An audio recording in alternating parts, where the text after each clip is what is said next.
Esta es la primera parte de la ayudantía 4, donde vamos a resolver los primeros tres ejercicios, que va a ser un poquito para el control de mañana, del lunes, que es más teórico que otra cosa. Menos al principio que vamos a ver un poco de álgebra de cómo tener las ecuaciones estructurales o cómo hacer los instrumentos gracias a los mínimos cuadrados de dos etapas. Bueno, el primero nos dicen que tenemos estas tres ecuaciones, ¿cierto? El consumo, la inversión, que depende del ingreso y el ingreso en un periodo anterior, el ingreso que se compone del consumo, la inversión y el gasto, ¿sí?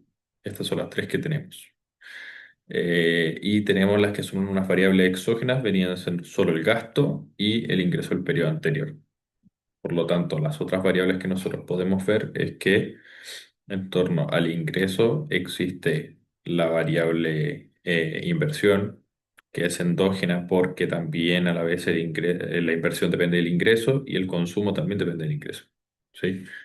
Entonces, partimos aquí con lo primero, es escribir nuestra ecuación fundamental, ¿sí? Nuestra regresión inicial,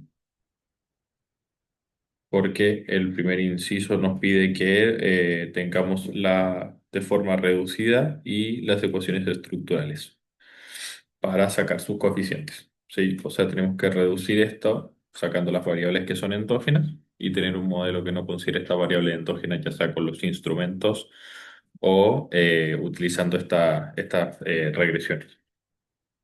Entonces me queda el consumo más la inversión más el gasto, ¿sí?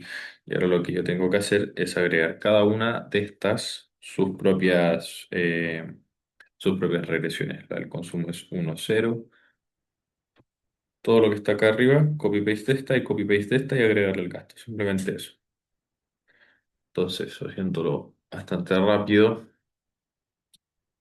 beta 1, 1 por el nivel de ingreso, más el error asociado al consumo. Luego nos vamos con la inversión. La inversión es beta 2 0 más beta 2 1 asociado al ingreso más ahora beta 2 2 asociado al ingreso del periodo anterior. Que acá podemos ver que esta es endógena y acá entra la exógena.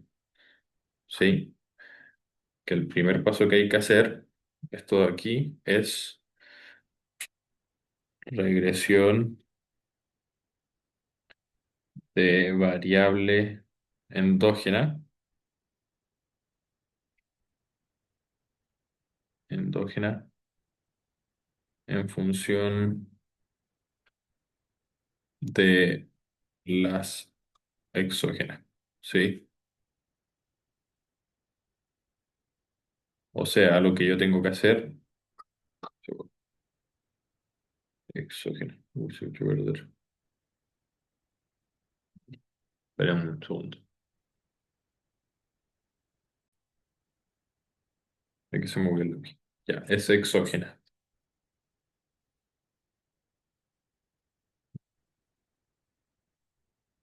Sí. O, sí, esperemos que ahí funcione.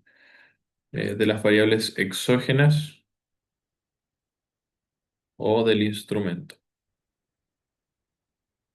Sí, y acá vimos cuál es la variable endógena, el ingreso, ¿sí? Que se repiten todas estas. Por lo tanto, tenemos que hacer el ingreso en función de todas las demás variables que sean exógenas. Y factorizarlo. Ya. ¿Me queda algún otro? No. Más el error asociado a la inversión, finalmente el gasto. Ya, si yo factorizo, voy a factorizar todo por Y. Todo lo que tenga el ingreso en el periodo, lo voy a tirar a la izquierda. ¿Y esto en qué me va a quedar?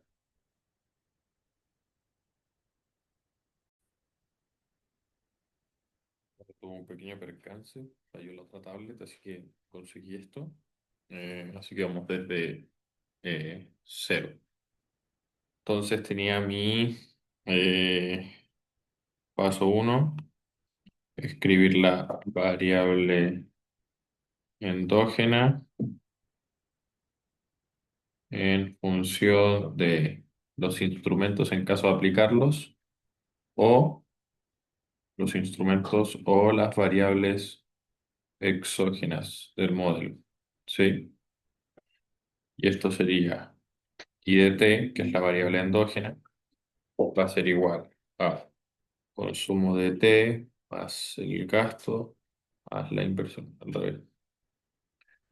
La inversión de t más el gasto de t. ¿Sí? Ahora, si nosotros reemplazamos con las ecuaciones, las regresiones de cada uno, me quedaba beta uno 0 más beta, o sea, beta uno 1 del ingreso más U de uno t, que esta es el consumo más la inversión. La inversión es lo mismo, pero con un 2, ¿cierto? Depende del ingreso. Y después entra la variable exógena, que sí tiene una variable exógena en la inversión, que es el ingreso del periodo anterior, más su propio error, más el gasto. Ahora, si yo factorizo todos los términos que tienen i, lo tiro para la izquierda, me va a quedar 1 menos beta uno, beta uno uno menos beta 2 1. Todo esto por el ingreso de t va a ser igual a lo que yo voy a empezar a factorizar. Beta uno sub cero más beta 2 sub cero más beta 2 2 y t2 el periodo anterior. Y la otra variable endógena, que es, o sea, exógena, que es el gasto, más los nuevos errores que aparecen. ¿Sí? Agrupamos todo lo que tenga que ver. Los errores con los errores, los interceptos con los interceptos. Y al medio dejamos las variables. Entonces, mi nueva regresión, si las variables endógenas sacadas van a ser eh, pi uno, o sea, pi cero más pi cero por simplicidad, va a ser pi cero más la variable exógena que me queda, x1, más eh, por,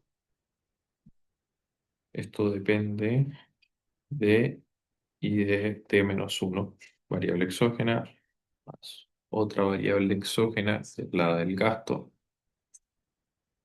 pi 2 por el gasto, más un nuevo error que aparece. Voy a dar uno de este. ¿Sí? Ahora, ¿qué es esto? Con las siguientes variables. Pi de cero, ¿qué va a hacer? Va a ser los interceptos divididos por este factor de aquí. Entonces sería lo original, beta uno 0 más beta 2 0. Todo esto dividido en uno menos beta uno uno menos beta 2 1. ¿Sí? Tu coma, ¿qué va a ser el pi uno? ¿Qué va a ser el pi 2? Y que va a ser el valor de este nuevo error que aparece. ¿Sí? El pi 2 sería beta 2 2, que es lo que acompaña el ingreso del periodo anterior, partido en uno menos beta uno uno menos beta 2 1. Esta demostración yo creo que va a estar para el certamen. Así que bueno que lo tengo un poco más. Em, Luego el pi 2 es lo que está acompañando el gasto, que es simplemente un uno partido en el denominador de los factores estaban asociados a la variable exógena, o sea, endógena, que era el ingreso. Y finalmente el error es el error uno más el error 2 de cada una de las regresiones, que era la del consumo y la del consumo y la inversión, divididos todos por el mismo denominador. 2 beta 1. Sí. Y con esto quedaría su ecuación final, esta de aquí. Esta es nuestra ecuación estructural. ¿Sí? Ya. Luego, acá otro punto que nos dicen es sobre las funciones de consumo. Nos preguntan, yo estoy leyendo acá el enunciado al lado, nos dicen, indica el método apropiado para estimar cada ecuación y justifique su decisión. Ya. Entonces, la ecuación,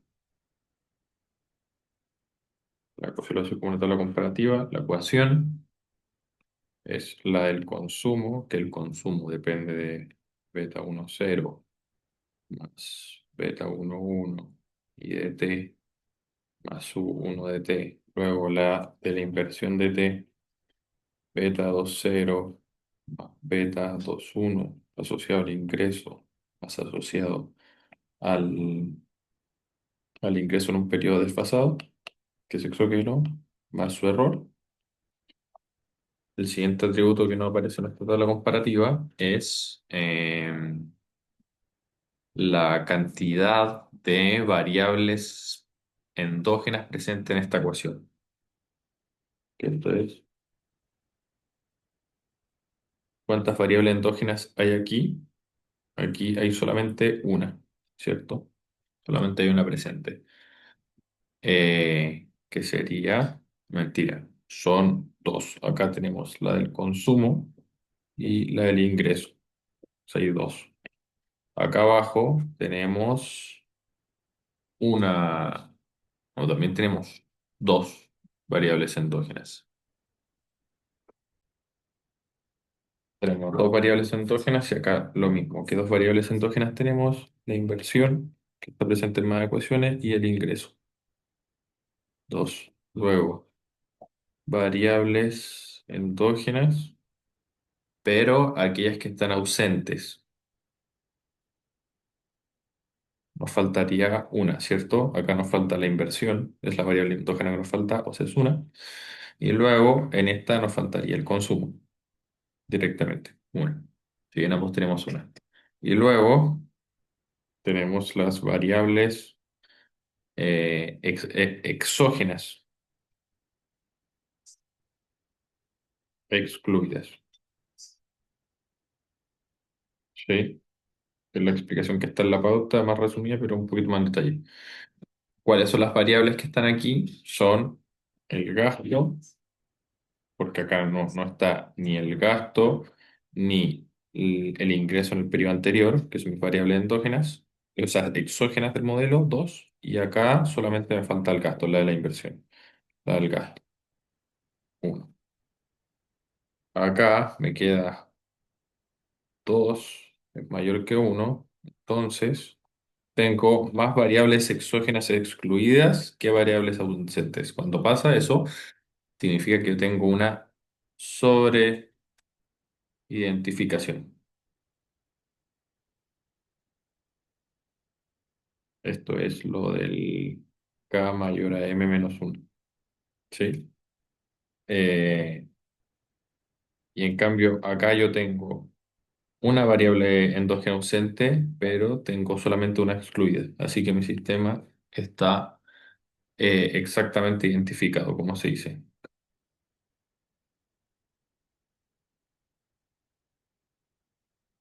Identificado. Y bueno, ¿qué es lo que pasa con esto? Esto de aquí significa que nosotros podríamos aplicar el, el mínimo cuadrado en dos etapas. En cambio, aquí, al ser uno a uno, no nos da ese margen y tiene que ser por el método indirecto de mínimos cuadrados. ¿Sí?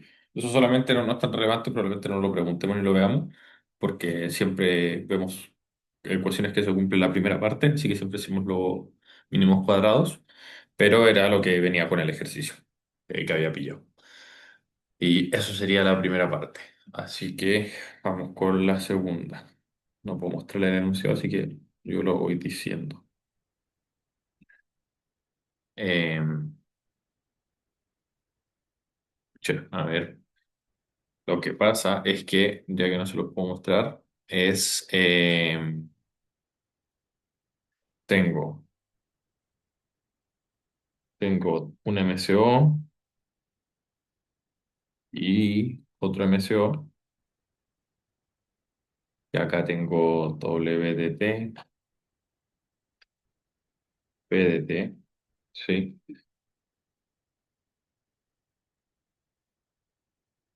Y acá tienen que ver el enunciado. Y después esto lo transforman bajo un MC. Ambas regresiones la aplica el MC. Y la cosa es que tenías estas iniciales y aplicándole a ambas la, el ajuste de mínimos cuadrados en dos etapas, nos preguntan que si tiene sentido o no, dado que esta ecuación de aquí tiene alto R cuadrado y esta de aquí también tiene alto R cuadrado, que es lo que tendríamos que analizar, nos piden que, dado que los resultados son prácticamente idénticos, acá pueden ver que son muy parecidos. El primero es punto 924, en cambio, en este es punto 920, es que no tienen un al lado. Ambos son muy altos, son más cercanos a 1, ambos son mayores a 8, así que sí son representativos la relación que tienen por su R cuadrado. Además de que tienen parámetros, o sea, sus estimadores son muy parecidos. Por lo tanto, son prácticamente las mismas regresiones. Ahora, ¿qué es lo que pasa?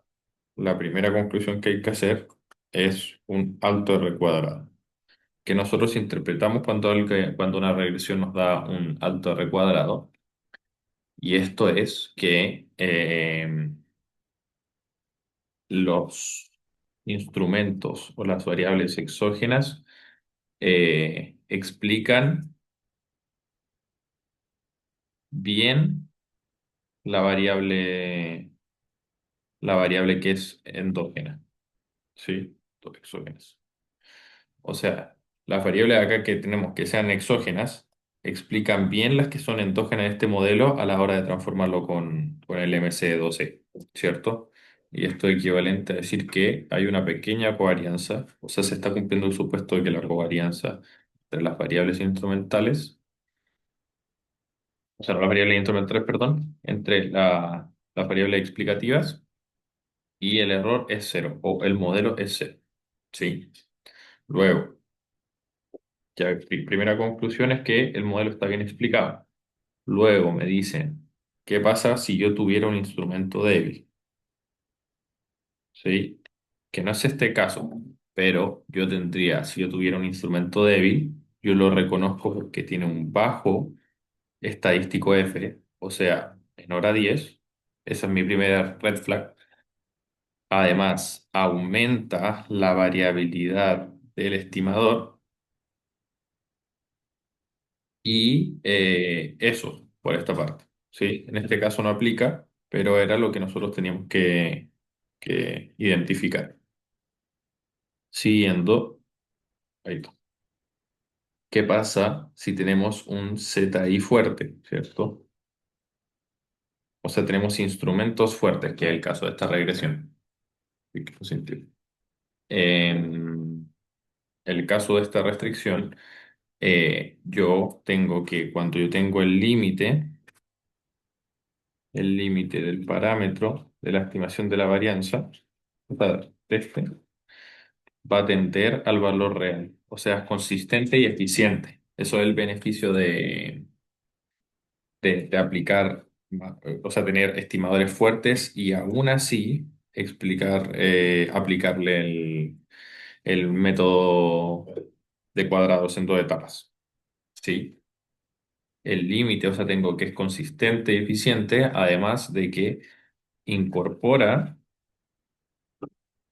incorpora en su varianza la relación que tienen las variables exógenas con el error, o sea, las variables endógenas con el error, ¿sí?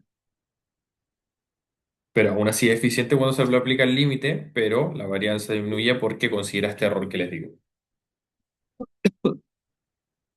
Y además que no permita, a diferencia del mínimo cuadrado simple, o sea, porque si las dos regresiones están bien, nosotros nos conviene hacer esta, aún así teniendo un buen R cuadrado y teniendo parámetros representativos, es que podemos hacer un test de eh, exogeneidad, ¿sí? Ah, geneidad. Así que nosotros, ¿cuál sería nuestra respuesta? A pesar de que las dos regresiones son muy similares y conviene, conviene porque, aunque tengamos la presencia de un instrumento fuerte o de unas variables exógenas que explican la endogeneidad del modelo, podemos considerar que este beneficio del mínimo cuadrado en toda etapa incorpora la relación con el error que tienen las variables endógenas dentro de la varianza. Y además, siendo consistente con este, cuando la muestra tiende al infinito, que es el primer punto, ¿cierto? Que es lo que nosotros, lo supuesto que le exigimos al modelo. Y finalmente yo permito este extra que es el test de exogeneidad, ¿sí? Ya. Y para terminar bien rápido, tenemos un ejercicio que nos pregunta sobre regresión discontinua y diferencia en diferencia, que esto es solamente teórico, no tan aplicado, no hay que escribir el modelo, sino que hay que ver las consideraciones que tienen que tener, ¿ya? Y si sirve, voy a leer el enunciado, me dicen, un Ministerio de Educación otorga una beca universitaria a los postulantes cuyo ingreso familiar per cápita sea de 300 mensuales, ¿sí? Acá me están diciendo que, primero, la variable que yo estoy midiendo es el ingreso per cápita, ¿sí? Y acá me están diciendo que dan una beca a aquellos que tengan menores a 300.000 pesos chilenos, ¿sí? Entonces, mensual, me da lo mismo. Entonces acá yo ya estoy viendo que tengo una variable continua que yo puedo medir en el tiempo y además me está dando una categoría, que es la gente, se ve beneficiada aquella gente que está menor a, a un punto de control, que es lo que tiene que cumplir una regresión discontinua, tener el punto de control, ¿sí? Y después me dicen, en base a la administrativa existen numerosos solicitantes a ambos lados del umbral, perfecto, justo a la izquierda y a la derecha para compararlos y ver la causalidad de esto.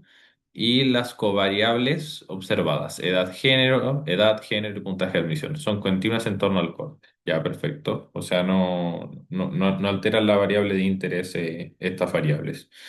Pero nos dicen, no obstante, auditorías revelan que varias familias redujeron estratégicamente el ingreso declarado para quedar bajo el límite. Ya. O sea, familias ajustaron para bajar en el umbral. ¿Ya?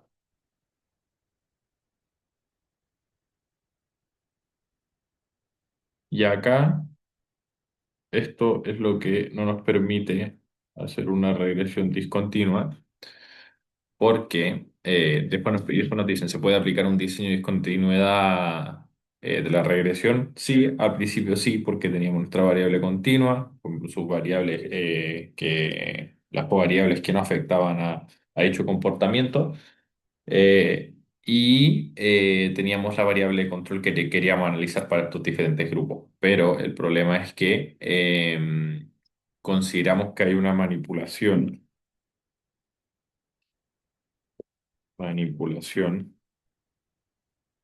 que va a alterar los resultados, o sea, no va a ser representativo. ¿ya? O sea, si sus datos tienen alguno de estos sesgos que no le permiten eh, comparar bien al grupo, no va a tener sentido a pesar de que tenga la variable de corte, siendo que esa variable de corte hay un grupo que no debería estar ahí. Bueno, y finalmente la de diferencia en diferencia, me dicen, en enero está la región X, en el 2024 implantó un impuesto de 10% de bebidas azucaradas, mientras la vecina región Y mantuvo su estructura tributaria. Se dispone de datos mensuales de consumo de bebidas 12 meses antes y 18 meses en forma ya, más dos periodos, ¿cierto? Eh, más dos periodos y dos grupos. Sí, perfecto. Los de región X y región Y. Sí, y tengo más de dos periodos. Y acá tengo esto lo es el grupo tratado y control. El tratado es el que tiene el impuesto. Sí. Y me dicen, así que de momento está todo bien. Sin embargo, coincidiendo con el impuesto, la región lanzó una campaña agresiva de promoción. O sea, esta, la que era la de control a la cual yo le apliqué el impuesto, además tiene ¿cómo se llama?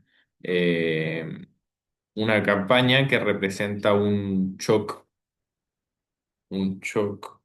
en el comportamiento,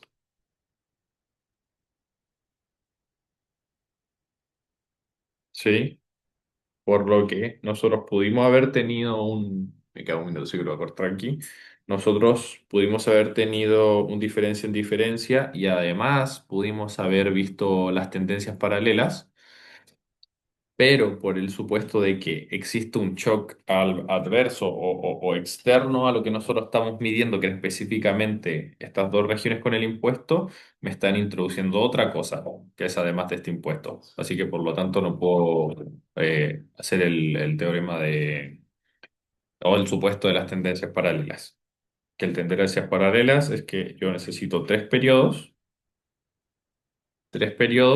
y tengo la comparación en estos tres periodos. ¿Qué pasaría si no pasa nada? ¿Y qué pasaría en este escenario que sí? Eso hubiera servido, pero nosotros sabemos que este cambio no va a ser representativo por este shock extra. ¿Ya? Y eso sería la primera parte de la ayudantía para el control de mañana.